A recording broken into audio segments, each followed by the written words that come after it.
मानहियो जान से छोड़बो नहीं आसान से मरलो पछीन के ले अइबो भगवान से।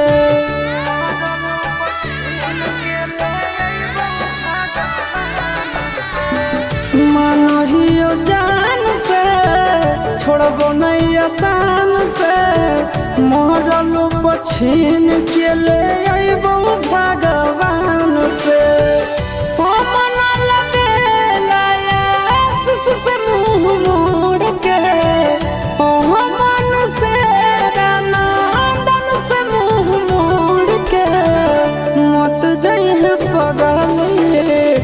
पगला के छोड़ के मत जाइए पगला के छोड़ के।